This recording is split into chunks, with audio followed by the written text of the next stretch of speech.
Good evening and welcome back to the Rory Talks Football channel, your daily Arsenal news updates, debates and my opinions. If you are new to the channel, please do subscribe. We're on the way to 12,500 subscribers. And if you could click the like button to cheer me up, I would be very grateful. As many of you sat here waiting in the chat, I'm a few minutes late. I'm sorry. I was just making a TikTok about the news that has just broken from Mikel Arteta, and it is not good news. It is not good news. We will get into it. But look, loads of you here, which I love to see. Lord Ferguson of Aberdeen, Icarus Junior Films, Hyper, Woodsy, Emily, Leeds Gunner, Kazanex, Logical Nonsense, Jelly Belly, George, Krista, Dulu, Tentego, Ross Lawman, Pekka, Ryan Henderson, and many, many more. It is good to see you all. But yeah, Mikel Arteta has just done his press conference, and in fact, I haven't even got the stuff ready for the stream because it literally just happened, but I will bring it up now.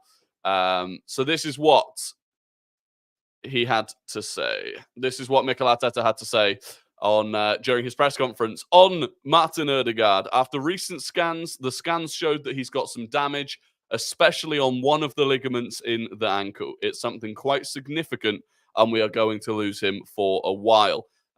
So pretty much, other than a break in there, the worst news that we could get, really, in terms of how long he's going to be out for. So, look, what does quite a while mean? I don't know, but significant ligament damage, we might not get him back until after Christmas, is the reality. Maybe it's after the third international break and we get him in December.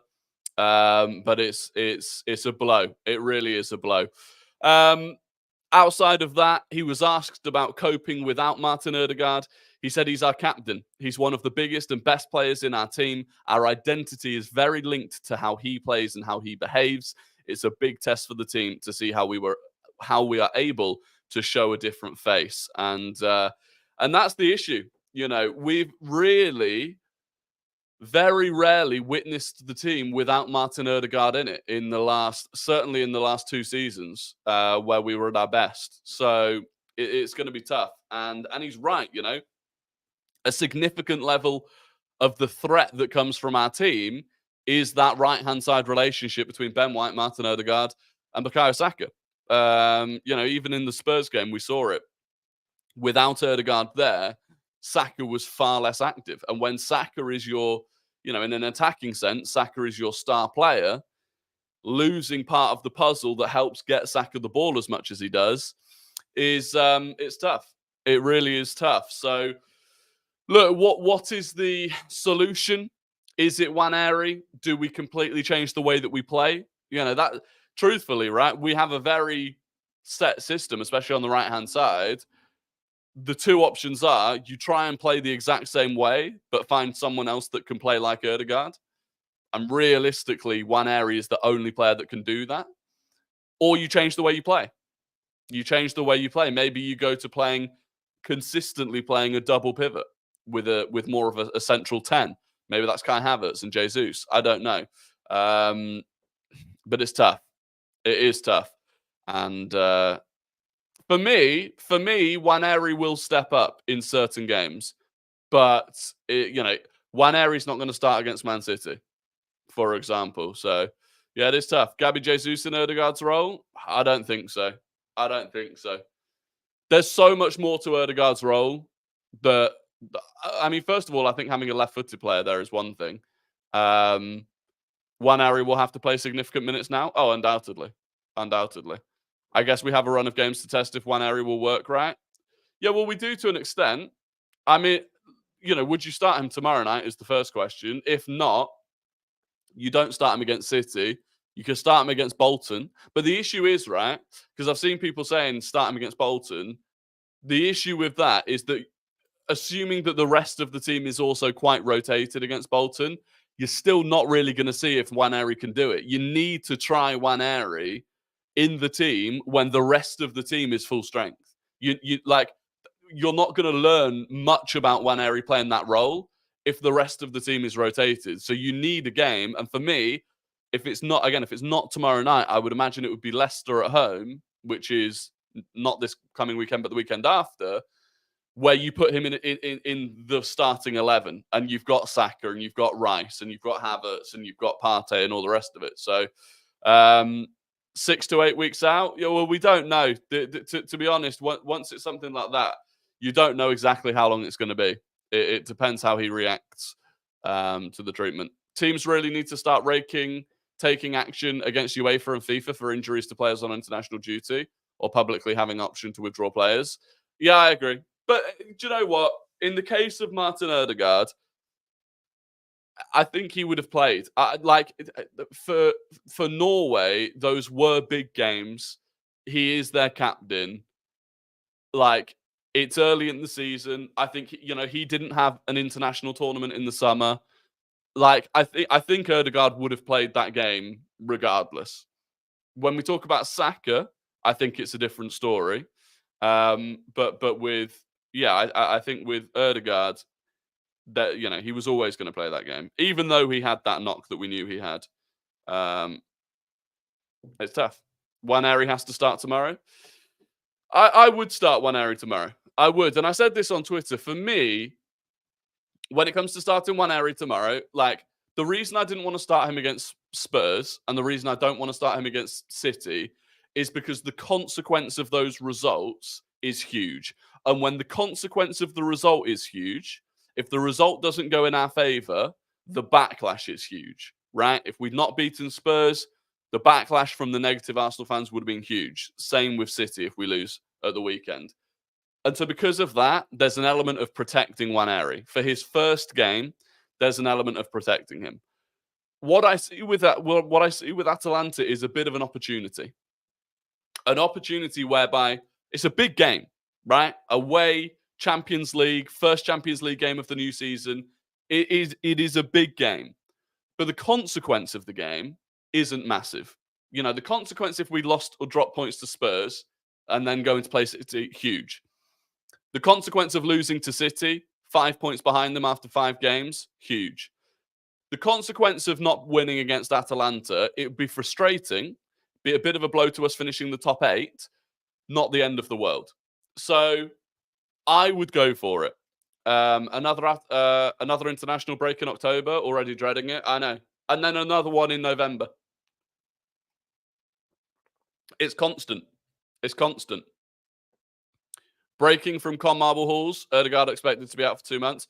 To be honest, all of these people that are now going to give you a timeline, like, either he already knew that information, and don't get me wrong, Con Marble Halls is one of the in the knows that does get things right, but nobody had mentioned the significance of Odegaard's injury until Arteta said it 15 minutes ago. So they're not, if the information was there that it was going to be 2 months, then these people would have already known it. So the people saying 2 months, that's just generally the timeline that type of damage takes. It could be shorter than that, but it could be longer than that. Still confused about the new group phase? Is there any advantage of finishing 1st to 8th or 9th over 24th? 1st over 8th? No. There's no advantage to finishing 1st over 8th. 9th over 24th? Yes. Because, so first place to 8th place automatically go through to the round of 16, and they are seeded in the round of 16, so they can't play against each other. So when you do the round of 16 draw, it'll be Real Madrid, Bayern Munich, Man City, Arsenal, Liverpool, 8 teams, and then teams drawn out of the hat will be drawn against one of those teams at random. 9th to 24th, when they go into a knockout game, right? So teams in 9th to 24th play a playoff game to get to the round of 16 over 2 legs.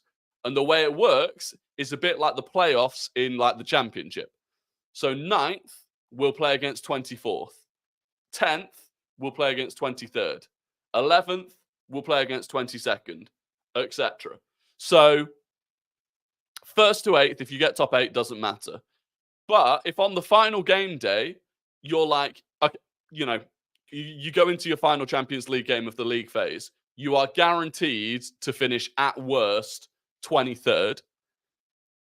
But if you win, you finish 11th or 12th, then you want to win. For sure. Is Fabio Vieira injured? Has he even played for Porto yet? No. People saying bring back Fabio Vieira. He's injured. I don't know if people saw this. Let me pull it up. This happened. I think the news came out over the weekend. But yeah, Fabio Vieira. Yeah, the 11th of September. This came out. Fabio Vieira is injured and will miss at least the next 5 games for Porto. So it would be, yeah. And he's injured himself without even playing a game. So having Fabio Vieira would have made absolutely no difference to us. Yeah, I think it was a thigh. It was a muscular injury, yeah. Thigh, I think.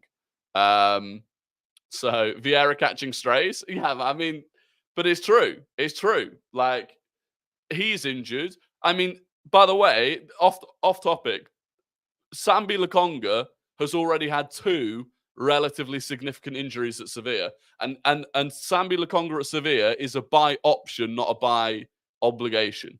And he's basically been injured for the whole of the season so far. So Sambi Lokonga is not going well either. Can see Arsenal setting up to be more counter-attacking in most games. Yeah, me too. Me too. I think we'll set up more defensively in a lower block with a double pivot, and we'll try and counter. Because I think we're going to have to play a central 10 instead of a right-sided 8, unless it's Nwaneri. We have no ball-holding playmaker. Nwaneri. We have one. We have one in Nwaneri. But, that's very different. Have you seen Rodri's comments about the number of games? Same with Alisson. Do you think others will start talking out? Yeah, they will. But the issue that these footballers have is, the issue the footballers have is that they are in the most desirable job in world football. World football, obviously. They're in the most desirable job in the world. Like, if they go on strike, realistically, I mean, first of all, I'm not even sure the way footballers' contracts are. I'm not even sure they can go on strike. It's not that, it's not the same as if you're a train driver, right? If they go on strike, they'd have to get every single footballer to go on strike with them. Otherwise, clubs will just replace them. And there will always be players that will say, well, yeah, give me 50 grand a week more and I'll play. Job done. So it's a difficult one.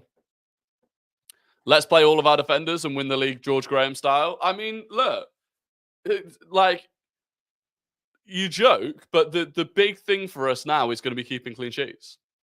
We have missed. I mean, people don't even realize it because the goal and assist stats aren't up there. But if you look back through, obviously other than Spurs, pretty much every goal that we've scored this season, Martin Odegaard plays a significant part in it. What about Zinchenko in the Odegaard role? Zinchenko's also injured. So this is the issue. Zinchenko's injured. Zinchenko didn't train today. In terms of those that have trained today, it is worth noting Ricardo Calafiori, this is according to Arteta, Ricardo Calafiori was able to train today and he will be in the squad. Saka was able to train today, completed most of the session, so he's available. That for me is quite key. Saka wasn't even capable of finishing the whole session today. I don't think he starts tomorrow. Calafiori, if Calafiori's fit, I wouldn't mind starting Calafiori tomorrow, give Timber a rest. Because I do agree with the people that were saying, Timber can't do 90 minutes against Spurs, 90 minutes against Atalanta, and then 90 minutes against Man City. It would be just too risky. It wouldn't be worth the risk. The Hand of Ozil just said there's no timeline for Odegaard's injury. That's exactly what I'm saying. I don't respect it. I understand why people do it, but people hear a bit of news and then suddenly they add a ton of information when they clearly didn't even know anything about it in the first place. You see it with transfers all the time. A transfer will come out of nowhere, a name will come out of nowhere, and then all of a sudden in the nose are talking about all the finer details of it. And it's like, hang on a minute, 10 minutes ago you didn't even know that the player was on the radar. Otherwise you'd have mentioned it. So for in the nose that haven't mentioned anything about the severity of Odegaard's injury to suddenly be able to say it's going to be 2 months, it's guesswork. It's an educated guess. And there's a fair chance that it comes off. And then in 2 months they go, see, it was 2 months. But yeah, There's no full timeline. What is the Odegaard injury? It's his ankle ligaments. So it was, we were hoping it was a minor sprain, but according to Arteta, there's significant damage to one of the ligaments, and so he will be out for a long time. Well, how did Arteta phrase it? Arteta phrased it by saying it's something quite significant, so we're going to lose him for a while. So how long is a while? Who knows? Saka will play for England, though, you watch? Yeah, I hope not. It wouldn't surprise me at all if he does, but do you know what pisses me off about England playing him, though, right? And Gareth Southgate learnt this lesson before the Euros, in those warm-up games before the Euros. England rinsing the fucking daylights out of Bukayo Saka in games that he doesn't need to play in is worse for England. They don't seem to understand this. If Bukayo Saka is absolutely wasted on his knees because he needs a break, he's not going to perform well for England either. Like, it's dumb. In games that what are England's next two games? Hang on. What are England's games in the next international break? They are Greece and another game against Finland. Right? And Greece these days are terrible, by the way. So Greece and another game against Finland in the fucking Nations League, which it doesn't matter if we win it or not anyway. Playing Saka in those games, meaning that he is less fit in later, more important games, is idiotic. I would start Calafiori. Yeah, look, if Calafiori is capable of starting, I would also start him. A strike cannot happen in football, as all contracts in association of football leads to bonuses and loyalty awards being withdrawn. Players won't lose that. Yeah, exactly. Why the F are we playing Finland again? That's the way the Nations League works. Willsy, good to see you. The way the Nations League works is it's the same as like the old school Champions League group. So there's 4 teams in each group, and you play the other 3 teams twice, home and away. So yeah, we play basically, it's like we play Ireland, Finland, Greece, and then Greece, Finland, Ireland. Sterling on the right, start Nwaneri. Yeah, look, so look, we'll go through. We will go through. Get your starting 11s for tomorrow in the chat. But for me, I would be looking at Raya in goal, White, Saliba, Gabriel, Calafiori if he is fit, Partey, Rice, Nwaneri, Sterling off the right, Jesus off the left, Havertz up top. I think that's how I'd go. Recall Fabio, he's injured as well. Fabio Vieira is injured. He's missing for at least the next 5 games for Porto. He's not even played for them yet. But thoughts on Trossard in the Odegaard role? I don't think so. Like the role that Trossard played against Spurs, obviously it wasn't what Martin Odegaard does. It was more of a 10 in front of a double pivot, and it was far more central. And he was moving up alongside. He was still moving up alongside Havertz as a second striker, which is kind of what Odegaard does.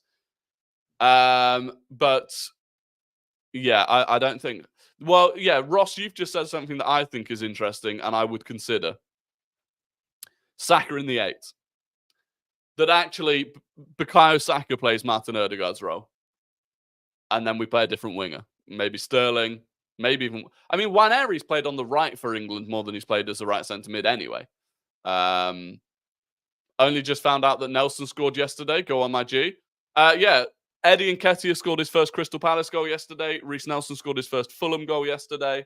They're doing well. Saka 10. No. Well, the thing is, I don't want Saka that central, but as a right central midfielder in that 8, I think it'd be decent. Can we start worrying a little bit? We get Merino in mid-October, don't we? We don't know when we're going to get Merino. Again, that sort of injury, like he's out of a sling. We don't know when we're going to get him. But either way, like, I don't think Merino solves any problems in that sense. Because unless you're talking about playing a midfield of Partey, Rice and Merino, But like Partey, Rice, Merino is a little bit. I don't know. There's not a huge amount. I mean, unless you do just let Merino do it and give him a bit more offensive freedom. But at that point, you're not only asking Merino to adapt to playing for Arsenal, you're asking him to adapt to play in a way that he hasn't really done through his career. Merino is late December, early January. I don't think he is. I think it's quite a lot sooner than that. If he was late December, early January, that would be a 4-month injury. I don't think it's that long. Yamal and Hendrick shining at 17. We have our own future stars. Nwaneri has to be given time. I agree. That midfield has no pace. Yeah, no, it doesn't. Not massively. Screw it. Go 4-2-4 with Havertz and Trossard up from Sterling on the left and Saka on the right. Still sit back and unleash the long pass of Rice and Partey. Well, I mean, the thing is, it depends what you call it, right? You call that a 4-2-4, but that's the exact same, essentially the exact same thing that we had against Spurs. Trossard was moving up alongside Havertz when we had the ball. So, yes, it's a 4-2-4, but it's just as equally a 4-4-2. Given the work rate that our wingers have to put in. Merino's back after the international break. Honestly, we don't know when Merino is back. Nobody knows exactly when Merino is back. The fact that he's out of his sling is definitely a good sign. But yeah, there is no confirmation of when we're expecting him back yet. I really hate how Arteta got rid of the leaks. I need insider info now more than ever. I mean, it's pretty impressive. It is pretty impressive how literally we didn't actually have a clue about Odegaard's injury until Arteta said it. Havertz as a 10 looks just right. Well, Havertz, so that's the other option, right? Do you play Havertz in Martin Odegaard's position and play Jesus up top? Could you go Partey, Rice, Havertz, and then Saka, Jesus, Martinelli? Maybe. We need Havertz up front, though. Yeah, but in an attacking sense, he can it's difficult.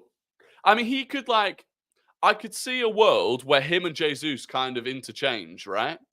Because you need someone in that pocket to facilitate Saka. Someone needs to be in there. And at times, you'd rather Havertz was getting into the box to get on the end of crosses and stuff. So Jesus could maybe come out and let Havertz go, and vice versa. I don't know. Wasn't Merino clapping his hands at Raya's birthday party? He was, but I mean, being able to do that doesn't mean that you're ready to throw yourself around on a football pitch, you know? Our wingers' work rate is underrated. Saw Liao yesterday and absolutely no tracking back. That's most wingers. Yeah, people don't respect it. I mean, you look at some of the stats of Saka last season and the stats that people just obviously don't look at for a winger. But you look at some of them. Saka was putting up higher defensive numbers than quite a lot of right backs, let alone wingers in the league. His numbers compared to any other winger in the league are through the roof, right winger anyway. But actually, he was putting up as many defensive numbers as right backs. It's remarkable. How lengthy is it? We don't know. Look, I'd love to sit here and be one of those people that tells you what's going to happen and pretend that I've got some sort of inside track. And tell you, Merino's going to be back after the next international break and Odegaard's going to be back in early December. But we don't know. The information isn't there. The club keep it close to their chest. And Arteta hasn't given a single update about it. So just seen Lee Gunner is pissed at Arteta for selling Fabio and ESR because our talisman Odegaard is injured. He's literally someone who has famously said he'd cheer at Erdin's funeral, this fan base. Lee Gunner is, I'm not going to speak about him.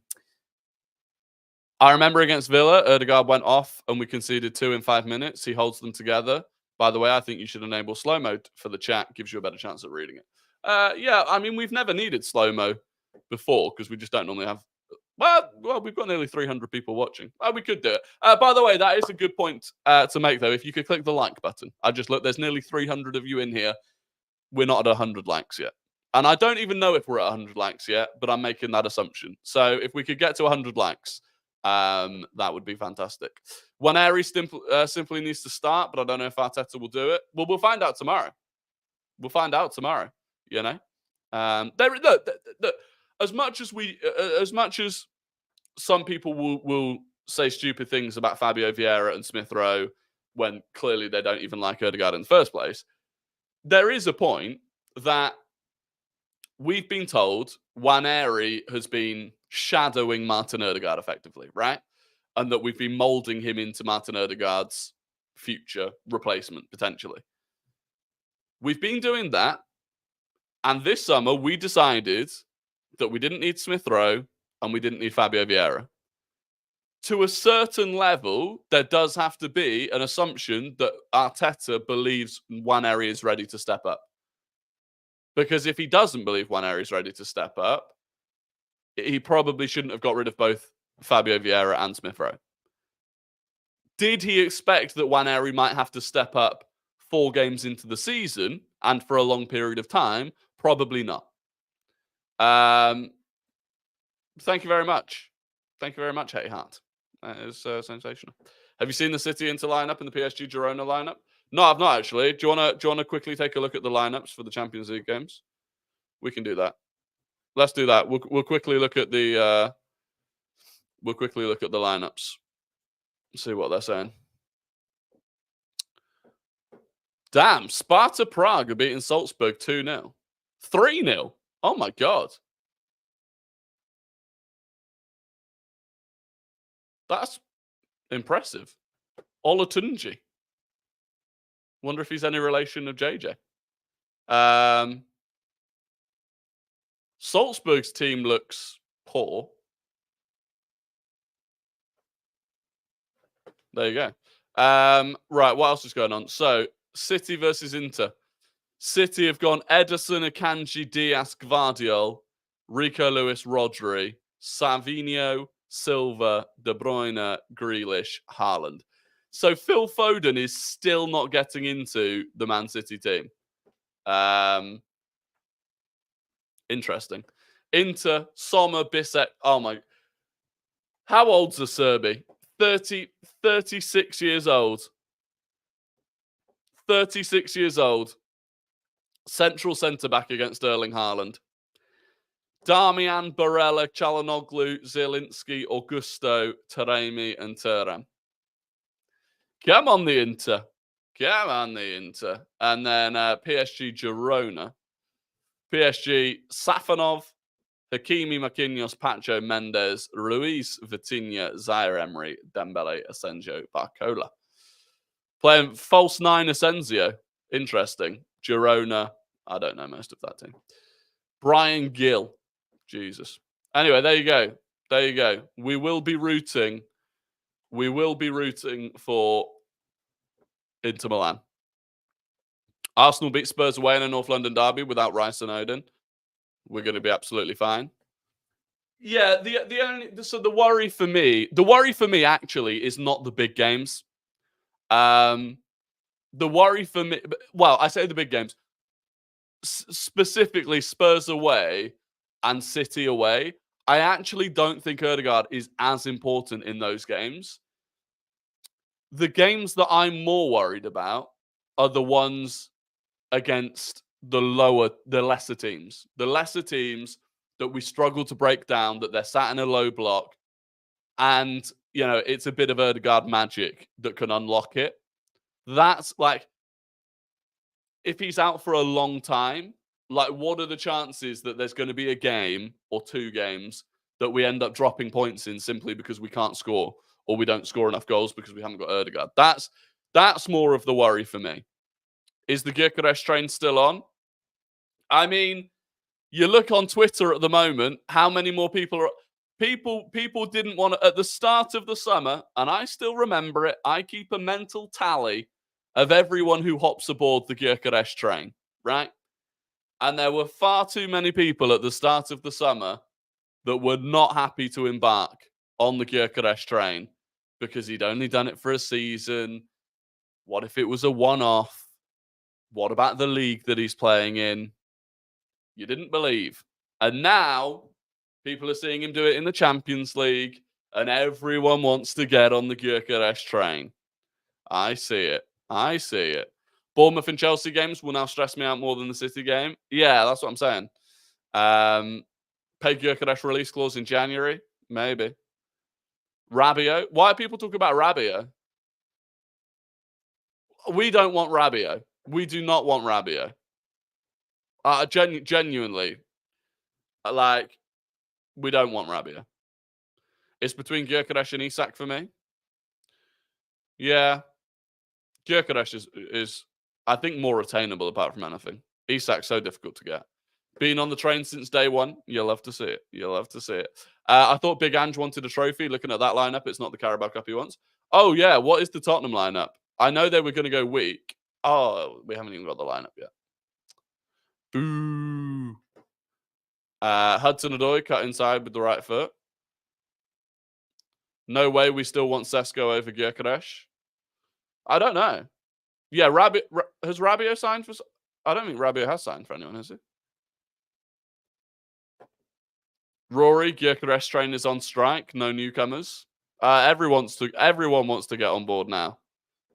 Everyone wants to get on board. What is the Spurs team? It's annoying that it hasn't got the lineup on here. Honestly, what is wrong with these things? Let me go to the... let me go on Twitter. Tottenham's lineup is Forster in goal, Gray, Dragusin, Davies and Udogie, Bentancur, Sarr, Bergvall, Odegaard, Solanke, Werner. I mean, that is a bit grim. So their back four is, I mean, Forster in goal for starters, and then Archie Gray right back, Dragusin, Ben Davies left centre back, and Udogie. It's not great. It's not a great team. I mean, I still think it might be enough to beat Coventry, but you never know.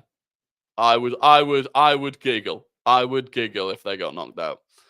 We should get Yildiz. Yeah, Yildiz looks quality for Juventus. Yildiz does look quality for Juventus. Hudson-Odoi cut inside with right foot would be great for us since Martinelli is out of form. I don't think Martinelli is... I just still believe. I still believe in Martinelli.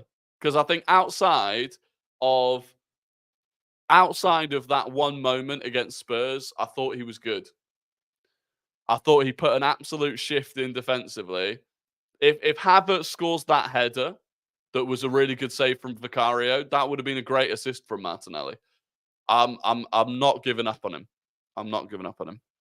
Rabiot did sign for Marseille. Oh, fair enough.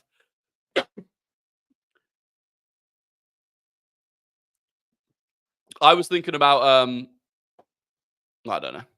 Martinelli just needs to work through his funky sin. We've seen how good he can be. Yeah, exactly. That's the other thing.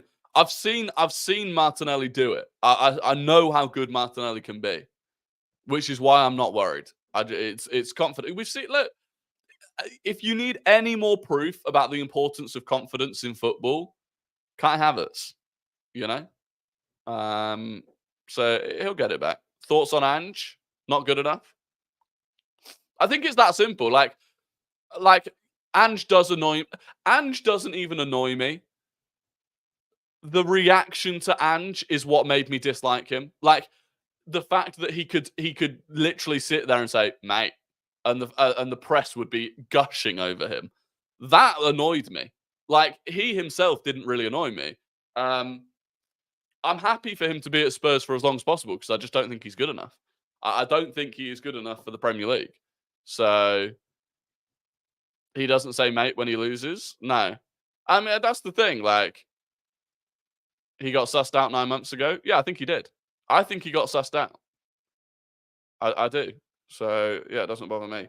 Anyway, look, it is time for Guess the Goal Scorer, the game where I give you all of the information about an Arsenal goal, and you have to guess who that goal scorer was. First person to get it right in the chat wins the immense pride and respect of the Rory Talks Football community. So get your fingers on your keyboards because we are starting now. This goal was scored with the right foot. It was assisted by Nicola Pepe. It was scored in the 95th minute. It was scored at the Emirates. The opponent was Wolverhampton Wanderers.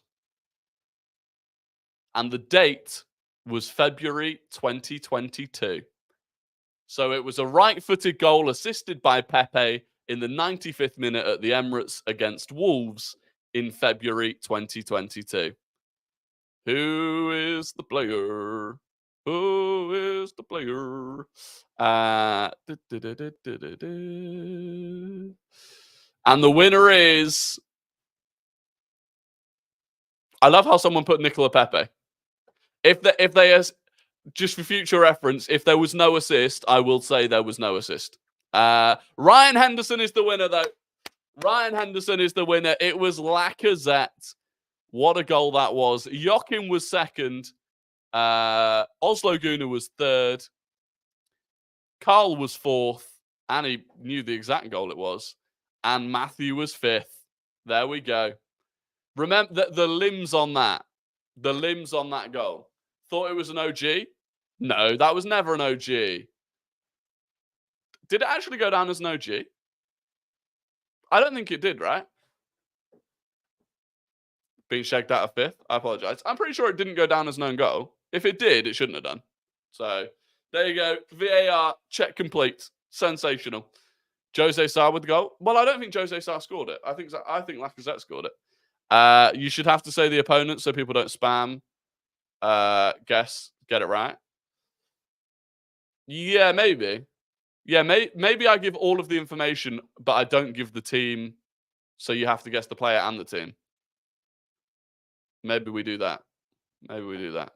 The update on Odegaard is that he's got a significant damage to a ligament in his ankle and is going to be out for a while. It's not good. It is not good. Would people prefer it this way? Would people prefer it if I don't give the team and then you have to guess the goal scorer and the team that it was against? Just so that people can't just spam like common goal scorers.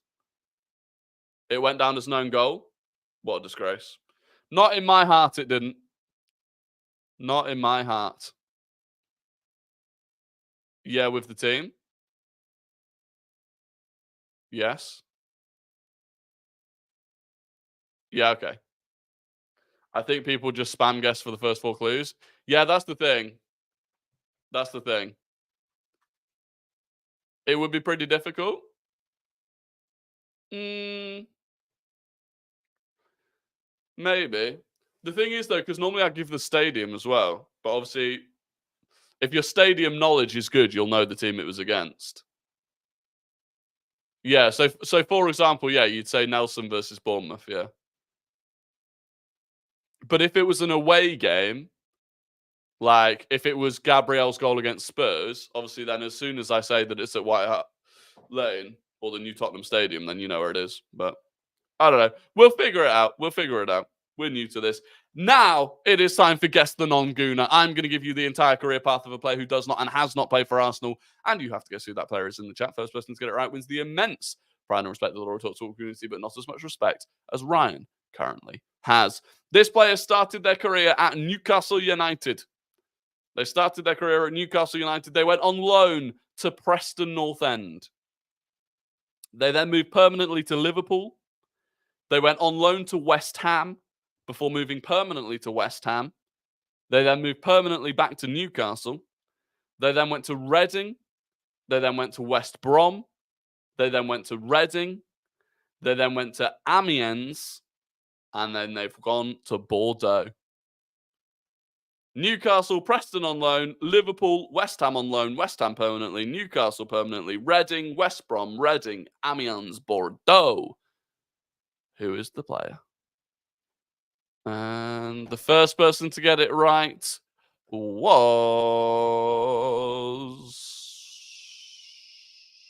Ross Lawman. Ross Lawman has got it. It is indeed Andy Carroll. Top player was second. James Salder was third. David J. Lloyd was fourth. And Pinakesh was fifth. So there you go. Congratulations to Ross Lawman. Congratulations to Ross Lawman. Absolutely sensational. But look, anyway. Oh, by the way, if anyone did try and tune into Twitch last night, there was no Twitch stream in the end. Couldn't get the PlayStation to turn on. Just wouldn't turn on. I'm going to try and go live tonight, though. The web app for FC25 is out. So we might do a web app live stream on Twitch later on tonight. Link is down in the description to the Twitch channel. But other than that, please do like, subscribe before you jump off.